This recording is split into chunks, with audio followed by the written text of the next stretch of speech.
Good morning, beloveds. We're here live from headquarters. We do every morning. Countdown. Oops. Good morning, beloveds. We're here live from headquarters. We do every morning, except Shabbat. And we come, and you can get it during the day too. It stays up for a while. So we are in the countdown to the November election. That's what we decided to do. 100 days. Every day we're going to learn a little bit, sing a little bit, share a little poetry, and kind of keep ourselves attentive. Very good. Right? That is the first step in the That's right. in the path that the Talmud, that the Baraita, but also Moshe Chaim Luzzatto keeps, famous Pinchas, Baraita. in the famous Baraita, the path to saintliness, the path to becoming a pious person who There you go. who is wants to walk humbly with God. Yeah. Wants to be in that holy place and All wants right. to be able, especially in those critical moments, be able to respond in holy ways. Absolutely. How many times have you said, I coulda, woulda, shoulda, right? Absolutely. I wish I could have done that. But the point of this work is to be prepared, to prepare your soul, to prepare your whole self, so that in those moments, and to grow from the inside out. Yeah, that's so nice. I love that. Yeah. What does God require of you? God hovers over all of us with one request: grow. Right, right. That's right. Every blade of grass has an angel saying, grow. I love that. Every blade of grass. So all the more so, Kal V'chomer, right? All the more so to each of us have an angel telling us to grow. So we want to bring a little intention every morning. Just, something quiet and simple and obvious. And as Ramchal Rabbi Moshe Chaim Luzzatto says, what you already know. Yeah, we're just in the process of remembering what we Remembering already know. what you already know. Well, I don't think we've mentioned this, but it's the obvious thing that there's a midrash that says that, as you're growing in the womb, you know everything you're ever going to need to know. And then just before you're born, an angel comes and touches you right here. That's what that dent is. Touches you right here. When they touch you, you forget everything. So your whole life is a process of remembering. Yeah, I feel that. Absolutely. Oh, yeah. That feels right. That's truth. That's my truth. By the way, this is really important. We finished with Tisha B'Av last night, and now we enter a new arc, a very gradual incline, a gradual ascent, I will call it, ASCENT, toward awe, toward the days of awe.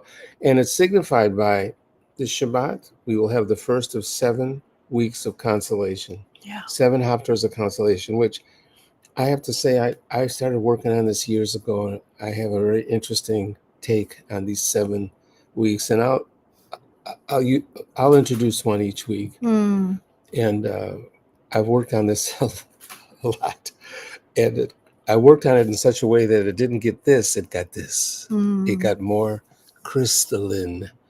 I crystallized out what popped for me as a listener. Hello, the Ramchal. That's where we start. We start with be attentive. Watchfulness. Be attentive. And then we follow that with, should we get to that now? What we follow attentiveness with? Then you get eager.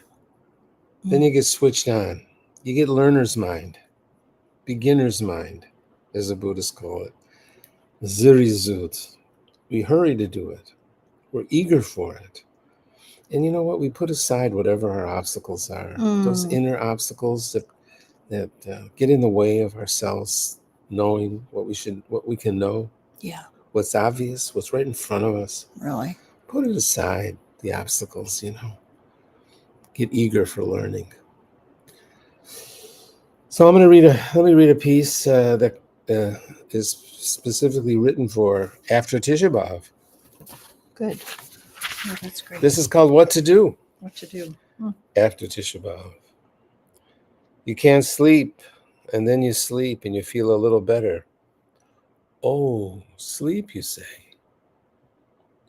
Then you haven't eaten and you sit down and eat something. You feel a little better. Oh, something good to eat, you think. Slowly, slowly, you return to your life. You do something you love, only you do it better now, with more intention and verve. Oh, yeah, you say to yourself, I love this. Then you sit around with a group of like-minded pals and drink a really good Darjeeling from white cups, and you don't get up until someone quotes your teacher, be strong and have courage. All right, you will say before you disperse, bring it. All right, we're in that mode. Come on. You want to pick up something from the Ramchal? Hello, Diane. Hi, Oh, there you are. well, let's see. There's just so much. I have so much here. I will sing something. All right, why don't you sing something and I'll find you a weekly teaching. I can go back to I can sing there with a little more accent now than I could. Yeah.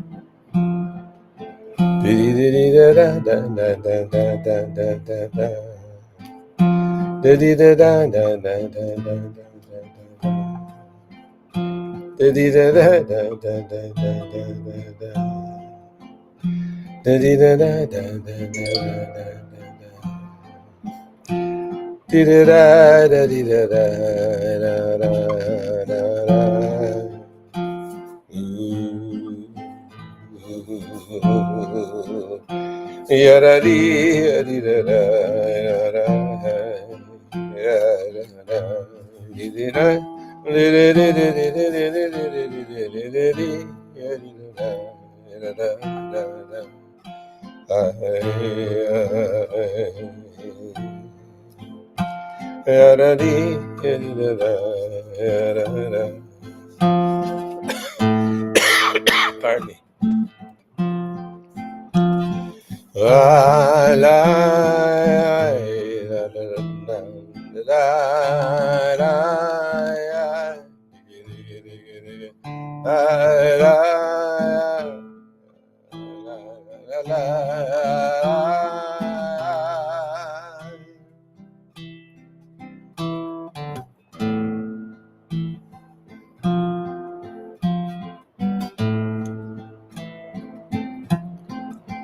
Io mi quiero, madre. Io mi quiero, madre. Io mi quiero, madre.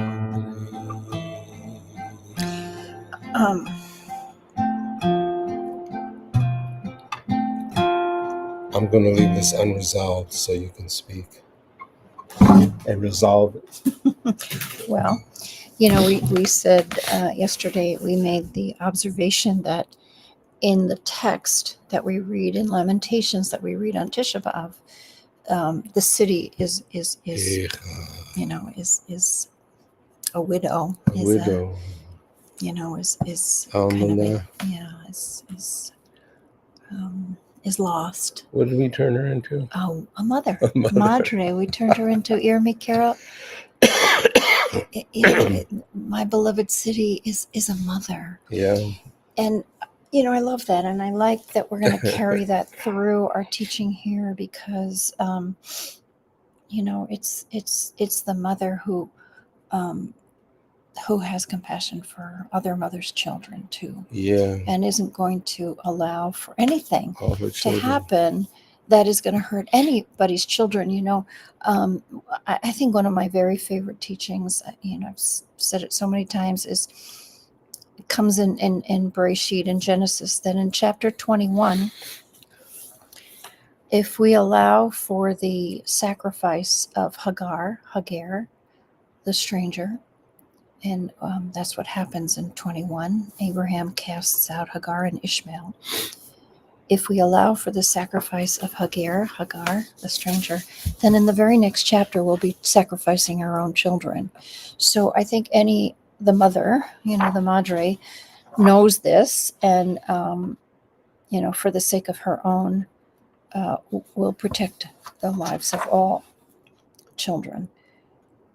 Everywhere, and in watchfulness, in this first chapter, in this first step, one of the first, and there's many teachings around this, how you get to watchfulness, but one of them is to recognize the Yetzer, the Yetzer, the inclination that we all have, the Yetzer Hara and the Yetzer Hatov, the Yetzer Tov, the good inclination and the not so good inclination.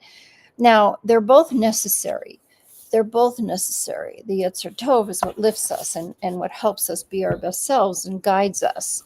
The image that Luzzatto gives is, without this work, you are like a person walking beside a river, and at any moment you could fall in. Yeah. But with this teaching, with this practice, the path is not so precarious. The path. This is the path. The path of the just. In the title. So you're not next to the river anymore. With this path. You're in a safer place walking. You're not going to fall off the path if you're on this path. And the first thing he tells us in watchfulness is understand the balance between the Yetzer. Yeah. The Yetzers, your inclinations, and bring them into consciousness so that you understand when they are ruling over you, right? What the second what I love about him is he mentions the obstacles to what he's talking about. You have to know the obstacles. The second obstacle he talks about, and you tell me if you can relate to this, is that when we start to confuse truth with untruth, and untruth starts to be presented as truth, watch out for that. Watch out for that. Oh my God, there's so much of that. I wonder if we can relate to that, and so much. That's so central to the beginning of his work. Truth. Is that you got to make sure that nobody's trying to convince you that what's untrue is true. Right. And likewise, you got to make sure you look at the truth and be able to really look at it clearly and say, this is not true. Right. Masquerading as true, right. but not true. You have to, and even if it's an uncomfortable or inconvenient, as it's been said, truth, you have to embrace the truth. Second obstacle. Because you won't ever stop the violence. You won't ever stop the war. You won't ever stop the threats or be able to take down the barriers if you're not. So let me ask you a question. Willing to tell the truth. If you were making a nice kalavasa for Shabbos meal, would you invite Luzzatto to your table? Oh gosh, I don't know. I hope it would be worthy of him. I would. You know what he would say? What? Say, this is a really good kalavasa, and I'm glad you didn't put too much garlic in it just because I'm Italian. Yeah. I don't put garlic in anything anymore because you can't have it. Now you're talking. But we do like to make a good kalavasa. It's like when they ask in the that section in the New York Times book section about, who would you like to have dinner with? Luzzatto would be nice. Luzzatto would be interesting. Yeah. I say, how do you like the kalabasa, Luzzatto? And he'd say, that's Spanish. You think he'd get it? I don't know, maybe not. I don't know. He might be pure Italiano. I mean, that's what we found out. My dad did his DNA. My dad, whose family is from, his father's a Turk, his mother's a Greek. They came from the Ottoman Empire. We thought pure Sephardic. Pure Sephardic. The family lords, they kicked out of Spain, made their way to the Ottoman Empire, and for generations were there. Part of the family did before, in the late 1800s, went to Israel, went to what was what the Ottoman, it was still the Ottoman Empire, right? Went there and settled there in actually Yemen Moshe. in Yemen Moshe, which is now a really fancy Very art fancy, thing. But yeah. when they went there, it was not so fancy. Absolutely. I went to visit my aunt I there. remember that. Sarfati was her name. Mhm. I went to visit her there before it was gentrified. She lived in this. It was like a cave in the out of plaster. And she But cooked outside. her name, Sarfati. Sarfati tells you. Somebody was in France. Mhm. If somebody was in France, they certainly could have been in Italy for a Well, lot of those years. So my father's DNA came back 50% Italian. I always knew this about you. I 50% could tell this by Italian. looking at you. I forgot to tell you. 50% You could have saved Italian. a lot of money on that test. I'm 25% Italian. I know. I How did that could happen? have told you that. I'm 25%. All right, we should close this up Italian. here. So, we our stories and where we come from and how they're Hi, Vicky. There she and is. where they're, connected. Oh, there's Sarah. There's always a surprise. Always a surprise. That's so right. I hope everybody's feeling the lift today, the little bit of lift. We're going to get on the ascent. On the 10th. ASCENT. Today is the 10th of Av. And, don't forget that the full moon of Av is Tu B'Av. Yeah. The Jewish Valentine's Some love. Day. And it's you know the what? love day. With these messages of consolation from the Haftarahs that's coming up this Shabbos, the first one, Shabbos, Etchanan? Elchanan. Let's take it into Shema. the heart. We're Mhm. being consoled. You know why? Because we need consolation. We do. Yeah, because we got a lot to... 7 weeks. Nachamu, nachamu. Yeah, we got a lot to be consoled about. Be comforted. We're working We our get to do trauma. that. We're working all the complexities of the time in which we live. It's a very complex time. And we're going to hit the ascent from now on, and we're going to feature it. We're going to speak it. We're going to say it out loud. And we're going to do it with Lusato at our table. Hodu, Kiru. We're going to say it out loud. Yeah, right. Our gratitude. All right, kids. Thanks for coming. There's Rivki. Hey, Rivki, how you doing? Rivki, praying for your safety there. Praying. We love you. All right, babies. All right. Have a great day. Thanks for coming. Peaceful night. Thank you.